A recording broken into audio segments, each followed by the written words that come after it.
10 years ago, when it wasn't legalized, I had a problem with it. Okay? Yeah, when I was playing, it wasn't a thing. Yeah, when you was playing, you should have been smoking weed, but that's a whole nother story.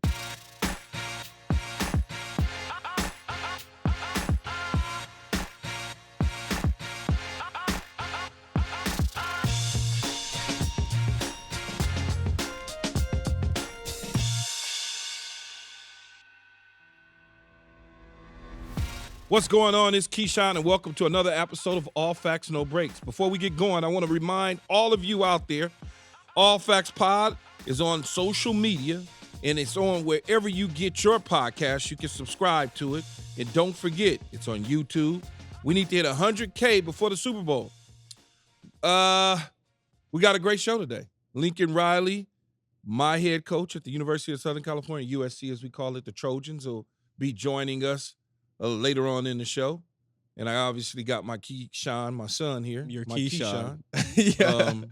But I was going to say something before I said that. I was going to say, we will not be diving into anything that doesn't pertain to us on other people's platforms that they have. We're going to let them address their own issues. Let them do what they gotta do. Stay out of that. We'll talk that. about the earthquake this morning. It woke me up. How was it? Did you? I was already up. It's just Oh, yeah. You LA. wake up at like 4 in the morning. I wake up to get, yes, that is correct. I'm up. I am not laying in the bed. Yeah, it was like 7 a.m. when that happened, but I got a notification. Everything. It was a shake. Yeah, it wasn't too bad. It shook. I mean, I've been in, gosh, who knows how many earthquakes. That's not. Yeah, it's California. It's normal. We're not going in the ocean anytime soon. Did you watch the debate? The presidential? I watched the debate, then I watched the reactions to the debate from multiple different networks, whether it was CNN, Fox News, MSNBC. I like to bounce around. Then last night, when I got home, I tuned in to see or listen to hear the follow-up to the debates again, to hear the next day reactions to everybody. And what'd you think? I mean, everybody got their own opinion, so it's like it goes. You know, if you tune in to CNN, you got Democrats, Republicans. They got their stories, their sides. They feel a certain way. You tune in to MSNBC, you got the same thing. You tune in to Fox News, you got the same thing. They all got their own, their own beliefs about what's out there. Some things is a little wild, when you start talking about people eating dogs and cats and stuff like that. It's just like talking. It's just like, come on, man, come on now. And then, when you don't address certain things in the debates, they fact check it in real time. So you start looking at all the different stuff. Who got the most minutes? He got 5 more minutes than her. That means this. Or she got 4 more minutes than him. That means that.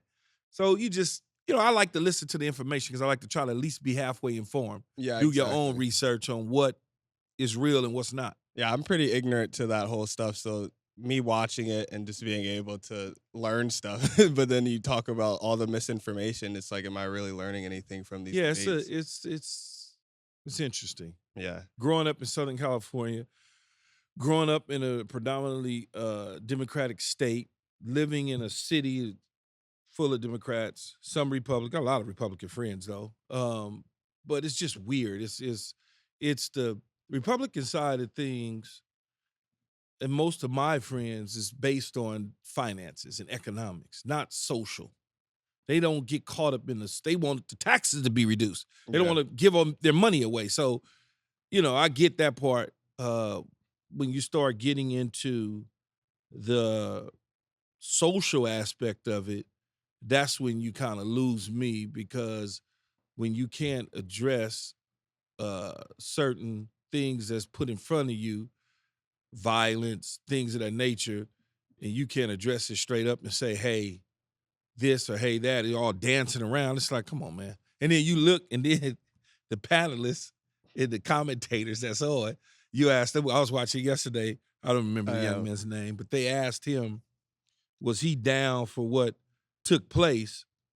And he just got the dancing around. It was like, it's either yes or no. Yeah. So you find yourself politics, doing right? that. So now there's an article out that was sent to me, actually doing the show. It was sent to me and you, by the way, Keyshawn. Yeah, shout out to me. I believe this article is from CBS Sports. It says USC Athletics has partnered with the cannabis company Cookies in groundbreaking sponsorship deal. Cookies is a cannabis brand that sells. Yeah, it's owned by Burner. Of course, you're gonna dive right Owned into by it. Burner. Yeah, we know exactly about them. They're the best of the best, but it's crazy. I'm a little late. I would have got the NIL deal and everything. I don't really know. I gotta figure out. I'm just gonna assume on this because I gotta figure out that because it's not legal in the NC2A to smoke. I think you still get drug tested, right? I think you do, but not for Marijuana. Like marijuana. I don't think that they don't care anymore. They don't in college. They don't care anymore in College, football. It's like I'm pretty sure it's like a way to recover now. Like that's how they see it. Oh, okay. Well, whatever it is, Cookies is a big, big brand, and so I guess I had no idea that they was partnering with a With USC. dispensary, USC. Yeah, we got to see how that. So I guess there'll be discounts to the kids. They'll be able to go and get yeah, use their Get top NIL shelf money, get top with shelf their, weed. with their student ID. See, I don't have a problem. I don't have a problem with people that smoke. In fact, my wife owns a cannabis brand. Yeah. Your stepmom owns cannabis. She deals with it every single day. So I don't have a problem with it. 10 years ago, when it wasn't legalized, I had a problem with it. Okay. Yeah, when I was playing, it wasn't a Yeah, thing. when you was playing, you should have been smoking weed, but Yeah. that's a whole nother story. I don't have a problem with it. It's normal. It's like drinking wine, smoking cigarettes. That's just what it is. Yeah. And until the government figures out how to get a piece of Money. the pie, Yeah. they're going to still have issues with it at places. They've already probably figured out how to get a piece of the pie, but they're not ready to announce it yet. At some point, they'll roll it out and say, well, here's how we're going to tax it, and here's how we're going to do this, because there's government officials smoking weed. Yeah, and it's USC, so we're in California. It's all taxed, everything. So they're probably making money from this. They're probably going to make money from They're it. not just doing it to do it. The weed game is alive and kicking in college sports. I guess you can recruit now, too. Hey, we got weed sponsor. We got Burner in the back pocket. Is that what they call it, Burner? Burner's the guy that owns Cookies. Oh, He's Burner's the guy who owns Cookies. He's worth so much money now because. So Steve is one of his partners. He was at my birthday party, my 50th birthday party. I knew from New York. That's one of his. That's one of the cookie partners. Cookies is one of his partners. Yeah, it's one of the cookie Oh, partners. okay. Steve is one of the cookie partners. Yeah, they're top notch. Yeah, no, I know. Jennifer's brand is in. Baby Doja is in Cookies, wherever Cookies is at in L.A. So Woodland Hills. of course you would know. This fucking guy, weed, but it's a normal. I'm glad to see though USC is putting things together to help the student athletes out. Do you think this is an important question? I feel like, and there's a reason for it. But do you think it'll help the players on the field? Because painkillers were a thing back in your guys' day. Like I saw people do painkillers. Anytime you can get away from traditional medicine and painkillers and things of that nature, and take things that's not traditional meds to get you through whatever it is that you need to get through, I'm all with it 100%. Yeah. I don't smoke weed, so I don't really know what it does to you as far as your body, your aches and your pains and your joints and things of that nature. I have no idea. But I know that they make everything from chips and soda to you name it. It's an alternative. Yeah, it's an alternative. Yeah. I don't know if you remember it. Now, you wasn't – I don't know if I told you this story. You got to tell So about 3 years ago, what are we in, 24? Yeah, this is about 2 years ago, about two and a half years ago. I go to a funniest shit ever. I go to a trade show in Chatsworth. So Jennifer has a booth for Baby Doja. And I'm there with her people that work with her company. And so it's trade booths everywhere. And I don't think I told you this story. You're saying like at a dispensary. So it's a trade show. You know how they have the trade shows Yeah. where you got booths and it's just weed everywhere. Yeah. Just weed cookies, weed this, weed that, blah, blah, blah, weed. Yeah. So I went to this trade show. She needed me to be there because she was at another one in Palm Springs. This was during like the week of Coachella. Yeah, So I remember it. She was in Palm Springs, Yeah. so I went over there to make sure the booth was cool and everything was good. And so I'm like, it's hot outside. So I'm thirsty. I'm like, man, I need some water. I need something to drink. So I already know where this is going. I go and I see the margaritas. Yeah. They got the margaritas, and I see them, so I go buy my ticket to the margaritas. And Jason, who works for her, he's like, yeah, they got something to drink over there. So I'm like, okay, I'll go. But when I was watching the pour the margaritas, because first thing I'm doing, I'm trying to just look and see. So they got the tequila, they got the mix, they got all the stuff. But unbeknownst to me, my stupid ass, I'm not even looking at the sign. I just see margarita, but I didn't see margarita with THC. So I take it, and I give them my ticket, my drink ticket. I take it, and it probably was, I don't know, it might have been 8 ounces, maybe less than that. So I drink it. Fried. Now, no, this is true. Now I go, and I'm walking, and I'm talking to Jason, and I'm standing by the booth. Maybe 5 minutes go by, and I'm like, my fucking body feel warm. 5 minutes. Damn. Lightweight. So I'm like, 5 minutes? My body feels weird.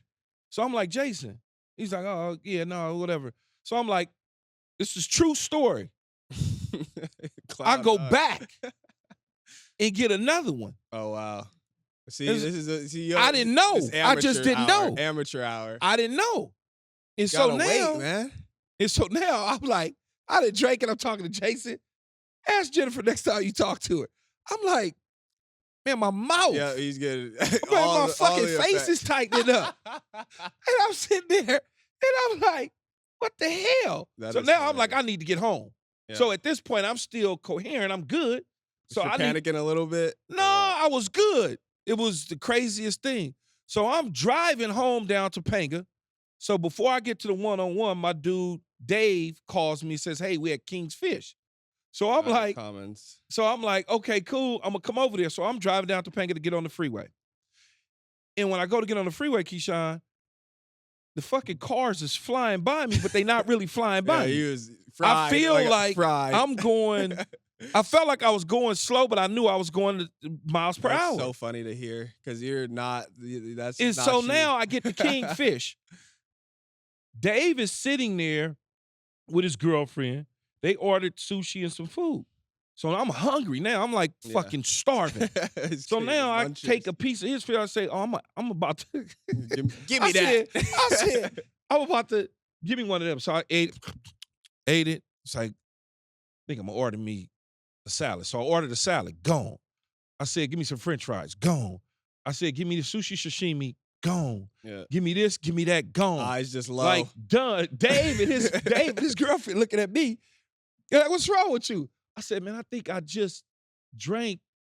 What happened is I was at the place and I drank the stuff and had weed in it. Yeah. And they was like, you did?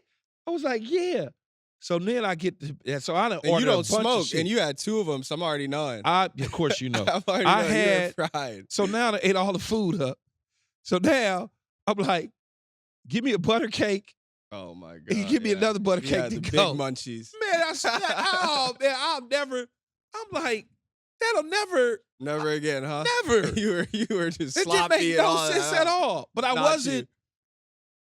I was coherent. I wasn't like non-functional. I was fine. You straight. But I could just feel my face. You could tell it wasn't you. Oh, hell no. Yeah. My face was all numb. And you got home and sank in the bed like, damn. No, I was sick. Yeah, I got home. I was watching the TV. I had to call Jen. I said, Jen, they gave me the damn drink over there. She's laughing at you. I'm already knowing. And Jason laughing. I'm like, the next thing you know, I was asleep.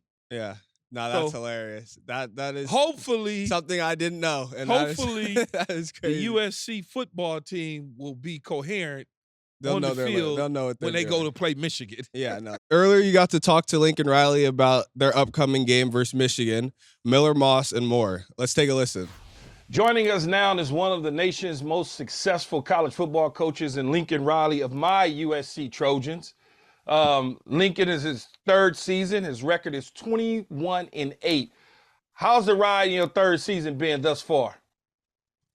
It's been good so far, man. It's first good to see you, Keyshawn. Good to see you, Coach. Trojan. Yeah, it's been fun so far. The guys have done a great job. Had some two big opening wins. Been fun to see.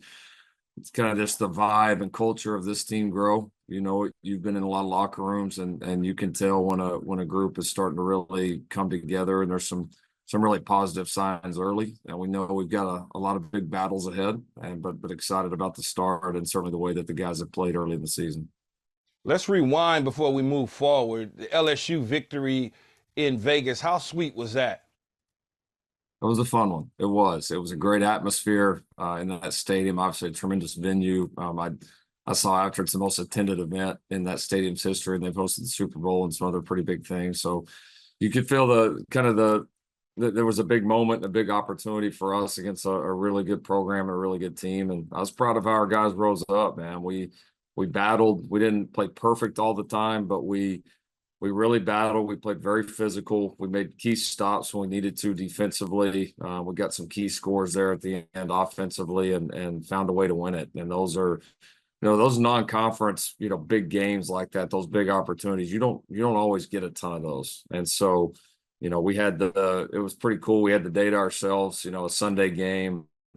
No other NFL, no NFL games going on, no other college games. So to put the USC brand and our team kind of on display and go handle it well was a great moment for our program.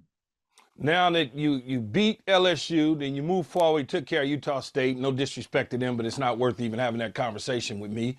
Now you look ahead and you're going into Ann Arbor next week. This week you're off the bye week. The guys are going to practice all week long. You'll give them a couple of days off. What's that preparation like to go into the big house and have a week off prior to that? Well, it comes at a good time for us. You get those first couple games under your belt, and I think first you're looking at the things that we just have to be better at, regardless of the opponent. And now that you've got two games under your belt, two games that played out differently, we got a chance to play a bunch of young guys last week against Utah State, which was a great thing as well. We've got a laundry list of things that we need to get better at just going into Big Ten play and going into this next phase of the season. So that's been the first thing we've tried to attack. And then, yeah, obviously it's great to get a little bit of a leg up on Michigan, get a chance to work those guys a little bit more. It's a tremendous football team. Obviously they've had a great run here the last several years. There's a lot of talent on that football team. And we know, it's going to be another big opportunity. It's a Big Ten opener. They've got maybe the two most iconic brands there in the Big Ten, playing right here to start this thing out. And we're excited about the opportunity. We know we're going to go play well. It's going to be a great venue, a tough road test, but that's, great programs and great teams relish being on the road and a chance to win these games, because this is where you separate yourself. Now you mentioned, Big Ten conference a couple times. Obviously, the first 2 years at USC, you were in the Pac-12 conference. Now you jump over into the Big Ten conference. How different is it from a personnel standpoint from the Pac-12 and the way things were the last couple of years to where now okay, this is the Big Ten. They're going to try to run the ball. We're going to be eventually playing in bad weather, all of those sort of things.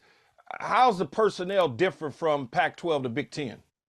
Yeah, there's definitely some differences. I mean, you see teams play, a little bit heavier. You see, a few more tight ends certainly in the game, and you see some bigger packages defensively. So, yeah, there's definitely some differences. Now, there's still a lot of what I would kind of term pretty wide open teams in this league too. So it's a good healthy mix. But yeah, I would say there's definitely more variety week to week in this league, both the personnel and, as you said, the different venues, the weather, all the different things that we're going to get ourselves into. So we've tried to prep ourselves with making adjustments to our roster, with the development of our guys, who we're bringing in.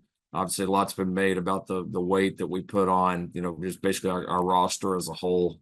So feel like we've taken some good steps to get ready, but obviously, here comes the first challenge, and we feel like we've done a good job of preparing. How has what has Coach Lynn brought to the table on the defensive side of the ball for you guys?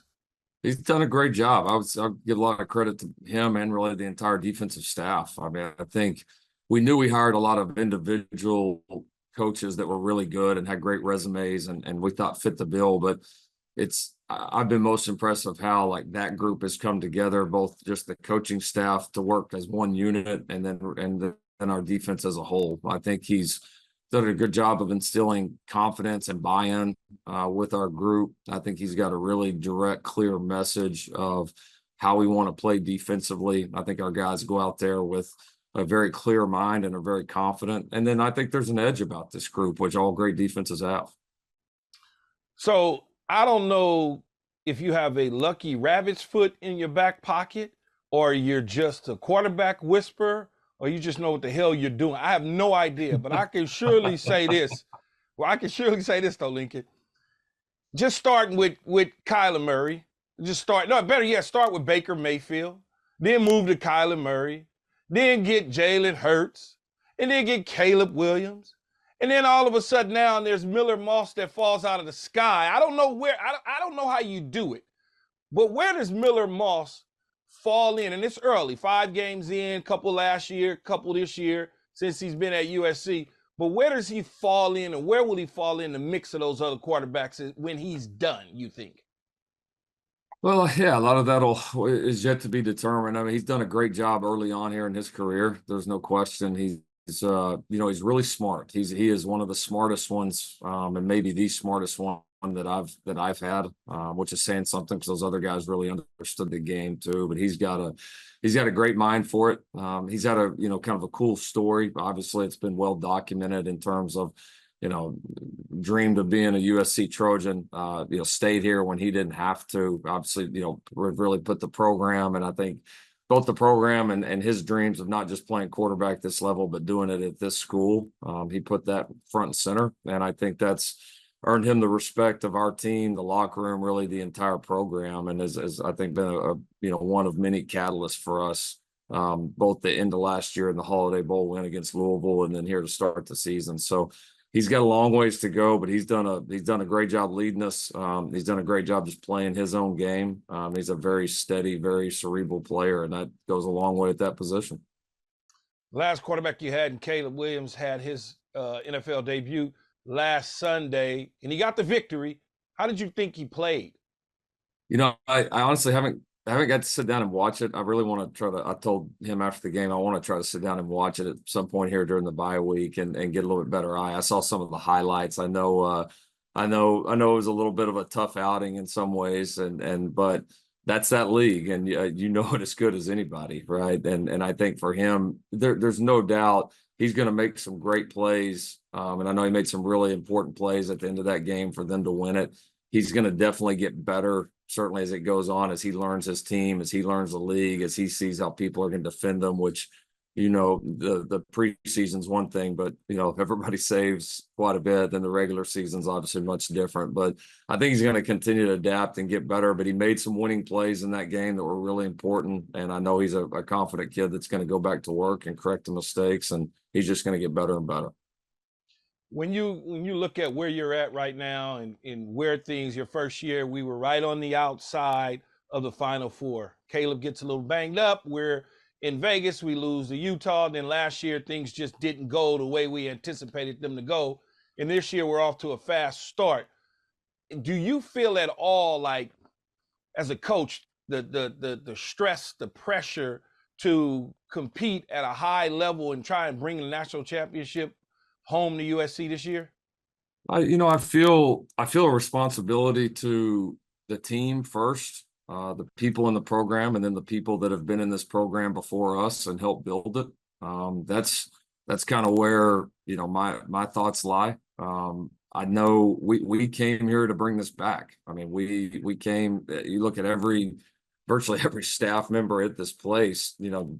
Didn't necessarily need this job. We came here because we believed in this place. We believed in, what you all built it to be, going back generations, and we believed in what it can be, right now. We knew it needed a lot of work too. I mean, it was way, way, way behind in so many areas. And so we knew it was going to be a little bit of an undertaking as well. So it's been fun to see the progress of it, on the field, the recruiting off the field. We're building the brand new facility right now, which we can't wait. I can't wait for you to be able to come see it. And so, yeah, it's been a grind. We've worked hard to position ourselves to really, I think, be able to accelerate as a program. I think we're absolutely right where we want to be, and obviously off to a great start this year. Do you and I know you dabble in the portal here and there a little bit, try to fill some voids, some players. Do you like the portal though? Overall, do you like it? I got mixed feelings on it. It's part of the rules right now, and we're going to use anything within the rules we can to make this program better. I think there's some instances where it's been really positive for a lot of people, programs, players, coaches, everybody, me included.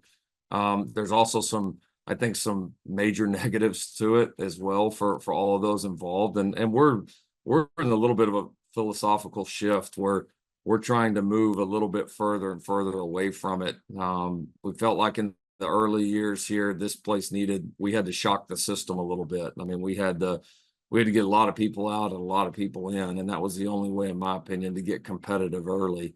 But as we kind of get here into maybe quote unquote phase 2 of this rebuild, we're certainly trying to err more on the side of bringing in high school players, developing those guys, and then using the portal just on a kind of a need basis. And I think each year we've used it a little bit less, and I think that'll continue. And we want to continue to develop the young part of this program. And you're seeing that a little bit more with this team, at least early on in the year. We actually have, a couple of young classes now under our belt, and those guys are getting better and better. And that's really helped our team out, and it's going to be a big part of our program going forward.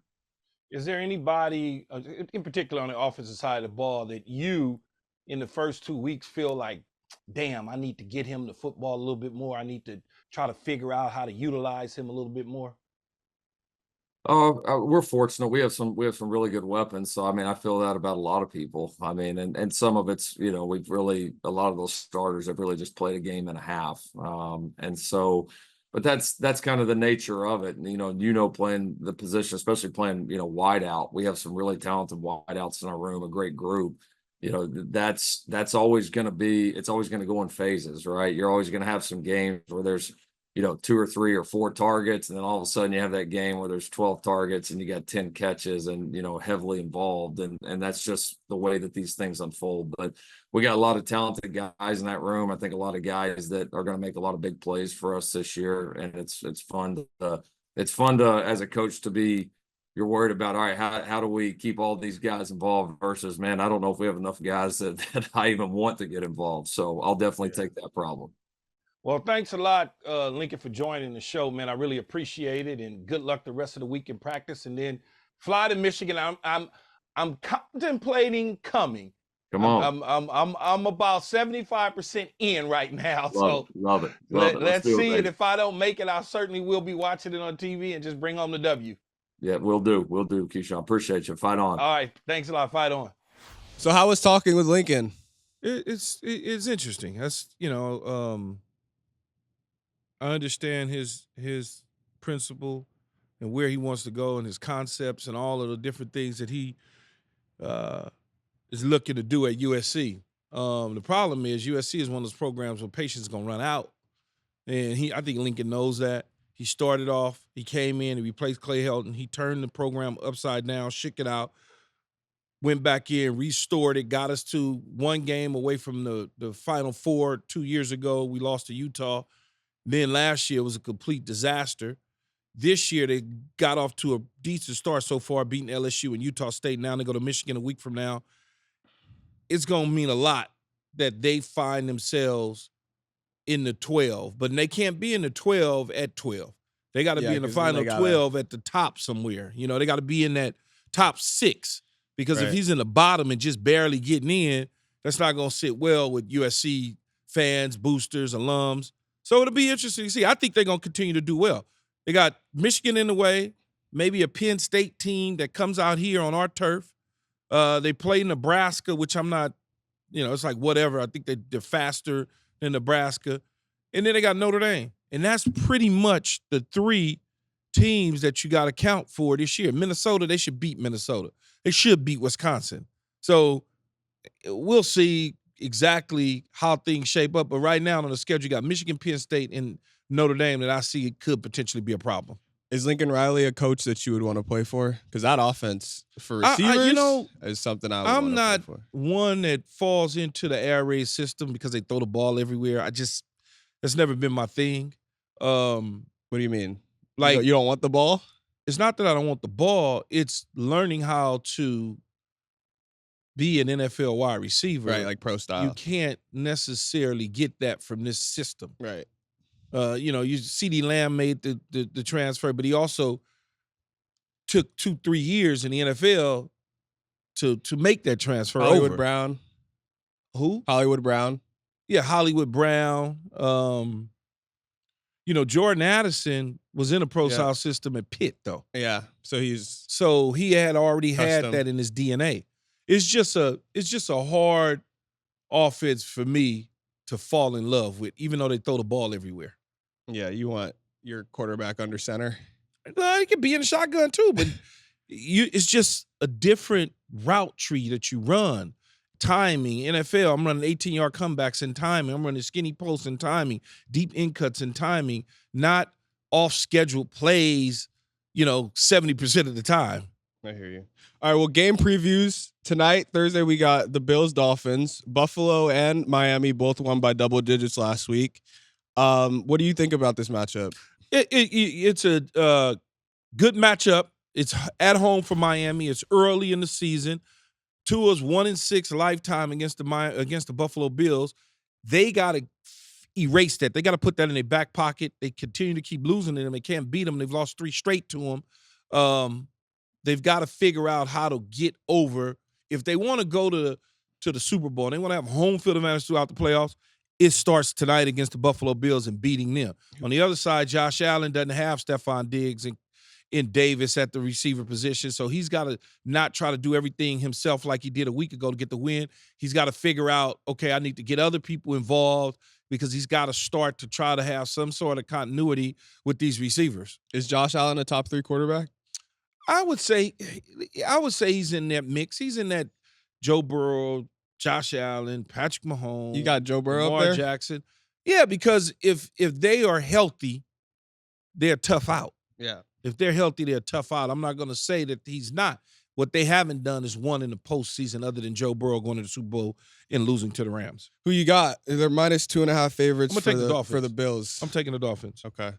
And then we got the Saints-Cowboys. How do you feel about that? Derek Carr looked, I guess, pretty good against the Panthers, but he was talking shit, too. I like Derek Carr, but obviously Derek Carr is not a family favorite right in general. But I like him personally. Yeah. Good for him that he had a decent game. They could beat the Cowboys. This is big for them as well, big for the Cowboys, because both of these teams played undermatched opponents a week ago, even though Cleveland was favored against the Cowboys and the Cowboys beat them pretty handily going away. And we saw what the Saints was able to do to the Carolina Panthers. But I like, in this particular game, I do like the New Orleans Saints to beat the Cowboys. I didn't at first, but once the Cowboys beat Cleveland, for me to be correct on my 6-game start of the season for the Cowboys, I need them to lose this game so I can be 2-4. Like I think they're going to be. They're 6.5 favorites for the Cowboys. But do you think the Saints are good this season, or the Panthers just are pretty bad? I think the Panthers are bad. The Saints are okay, but the Saints did what they're supposed to do to a bad team, which is hung 47 points on them. Okay. And then we got the Bengals-Chiefs. You think the Cincinnati Bengals can bounce back against the 2-time Super Bowl in a row champions? -6. No, they're not. I don't know the status of T. Higgins. Jamar Chase still doesn't have a contract. There's no Tyler Boyd. There's no Joe Mixon. Every time that they've beaten the Kansas City Chiefs, those guys are on the football field. They're not going to all be on the football field for them this year. So this is a different Cincinnati Bengal team going into Burrowhead, as they like to call it, or they were calling it prior to that. And so I don't see them beating them. I see Kansas City wanting to show them that they still the king of the mountain. Well, we saw there was a video of Joe Burrow not being 100%. His wrist looked messed up. Do you think that'll be an effect? He was twisted his wrist around. I don't necessarily know if anything was wrong with it other than keeping it loose. When you have wrist injuries and ligaments and joints and stuff like that, you tend to move it around a little bit more to try to just keep it warm. Yeah. So it's loosened up. That had nothing to do with his ineffective play. What about Jamar, the fact he hasn't gotten a contract yet? I wouldn't be on the football field. Yeah, that's what I wouldn't be playing. We talked about that earlier. No, I'm not playing for, I think it's 2.5 like $3 million $3 million, or something. Yeah, and everybody I'm good, around dog. him was getting 40, 35. Not happening. Unless I know. Do you think that's a that distraction, we're negotiating right now, and at any day it could be a deal done like it was for Dak Prescott. Other than that, I can't step on the field. Do you think it's a distraction in the locker room? No, I don't think it's a distraction at all. The players know that he's supposed to be paid.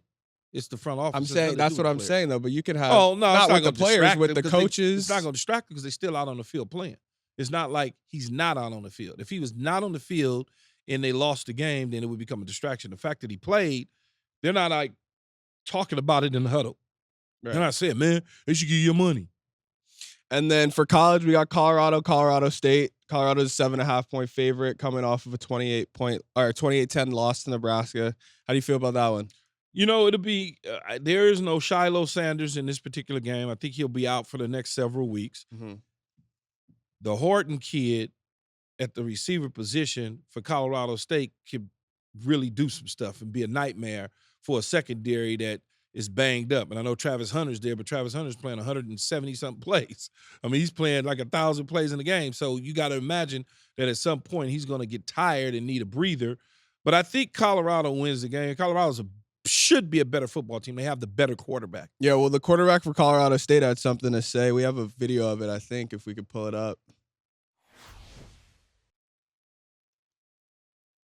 So basically, we're saying Colorado State quarterback and wide receiver didn't hold up prior to the upcoming matchup against Colorado, and he was pretty much saying they just go for follow. It's pretty much the same thing Oregon said last year: is they just go for clicks and they're looking for followers. Well, I mean, I guess you if you gonna get your ass beat, it doesn't really matter what you say because they're gonna beat you anyway. So Colorado State is firing themselves up, but they're gonna get smacked anyway in this situation.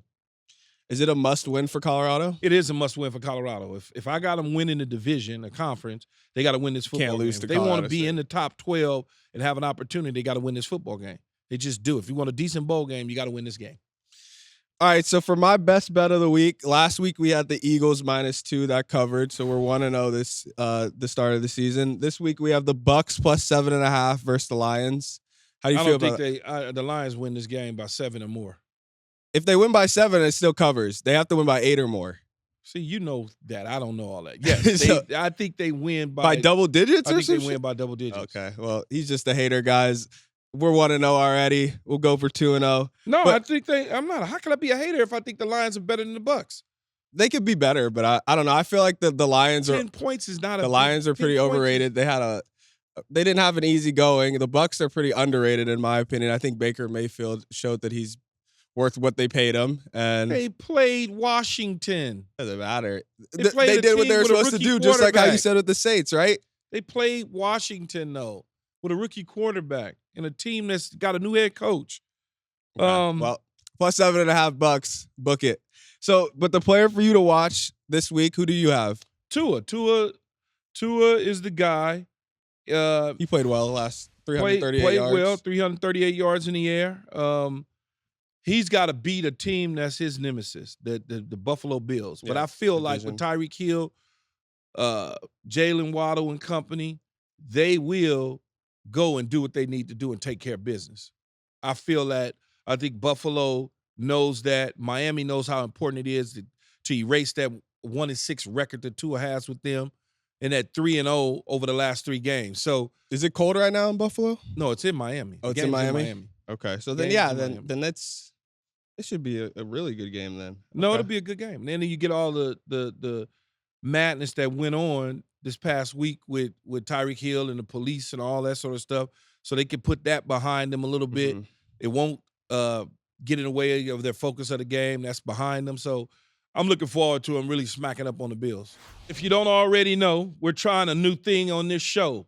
We want you to call in, okay? We want you to voice your opinion, tell us what you think, tell us you're mad, you're happy, your teams are doing good or doing bad, and here's the number. But make sure, though, at the same time, don't cuss, don't be disrespectful. Just smile, and don't leave a message more than, let's say, 35 seconds or so.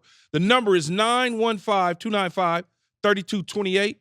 That's right, 915-295-FACT. FACT is 3228. So leave your name, where you're from, and let us know what you're feeling. And let's take a listen to a caller that called in. So we want to pick up that voicemail now, and let's take a listen. Hey, what's up, man? My name's Yoshi. I'm from the Bay. I live in L.A. now. Longtime Raider fan.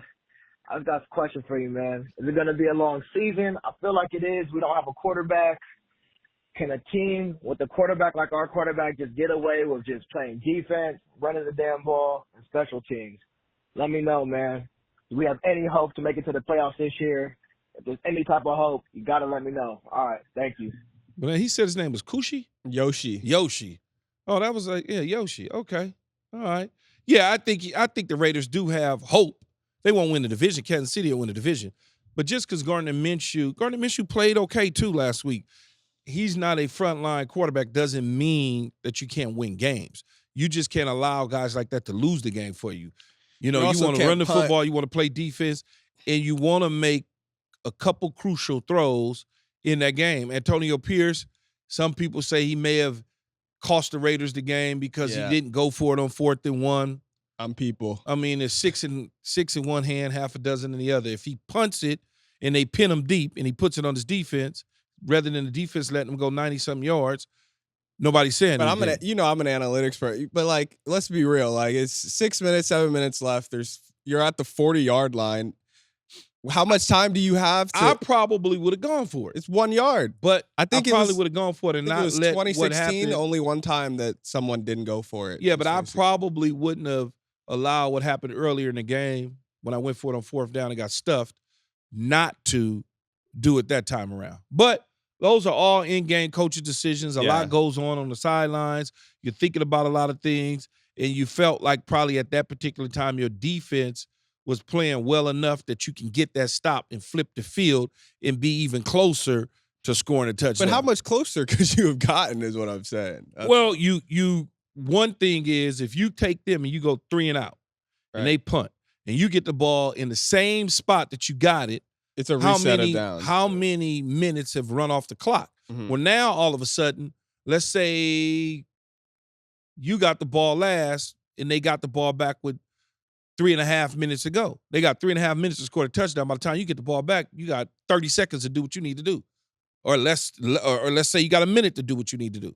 That goes in the coaches' minds all the time. Analytics is analytics. I can't pay attention to no damn analytics. When have analytics ever won a game for somebody? A couple times. No. No, it hasn't. That's all right, a lie. So real humans have won the game, not no dang on analytics. So do you think they can make the playoffs? That was his main question. No, I don't think they're going to make the playoffs. Okay. I think one team comes out of their division. City. That's Kansas City. Okay, so we got one more caller. Let's take a listen. How you doing? My name is Trey Williams from Belleville, Illinois. And I was wondering, why do you keep always talking about the Cowboys like they're trash or something? They went to the playoffs the last 3 years of 12-5 record. Just, can you leave my Dallas Cowboys alone? Thank you. Trey? Yeah. Trey from Illinois. First of all, I don't always talk about the Cowboys. When I talk about the Cowboys, I'm telling you real stuff, facts. Yes, they've won 12 games a year. They've gone to the playoffs. Yes, that's true. But they've also lost to a 6 seed in the Green Bay Packers. Or was it Green Bay? Well, no, Green Bay was less than they was the last seed. They're 7th. 7th seed. You lost to a 7th seed team at home. You had the second round, second bye. You gave up 27 points in the first half, and you went in the locker room down 27-0. You also lose to San Francisco every time you look up. You didn't want to pay your quarterback nor your receiver into the dead end. You didn't bring in a viable running back. You brought in Zeke Elliott and then Dalvin Cook before the start of the season. How am I always talking about you? Michael Parsons, everybody says, well, Michael Parsons plays well the first 12 games. The last 5 games, he doesn't play the way he played the first 12 games. Facts is the facts. So how do you feel about them? I think they got a shot. I think they got a shot, but I also think they got a shot. But I also think it also is going to depend on these next 5 games. They beat Cleveland. They got New Orleans. Then they got Baltimore. Then they got Pittsburgh. Mm-hmm. Then they got Detroit. Then they got a bye. Then they go to San Francisco. That's a tough 5. Think about that. you got to think, New Orleans feels good. We know what Baltimore is. Pittsburgh is going to always be Pittsburgh. You go to Pittsburgh, so you're going on the road. Terrible towels and all that. Defense, running the ball. Can you stop Najee Harris? Detroit should have beat you at home a year ago. Dan Campbell fucked that up. Then you got to bye, and San Francisco owns you. So it all depends on what happens in this 5-game stretch that you got. Okay. Well, that's it. It's a wrap. That's a wrap for today's show. I want to say thank you to Lincoln Riley for joining us on the pod. And don't forget to subscribe on YouTube. We got to hit 100,000 subscribers before we go to the Super Bowl. We want to reach that 100K. Follow us on all social media and wherever you get your podcasts. Peace.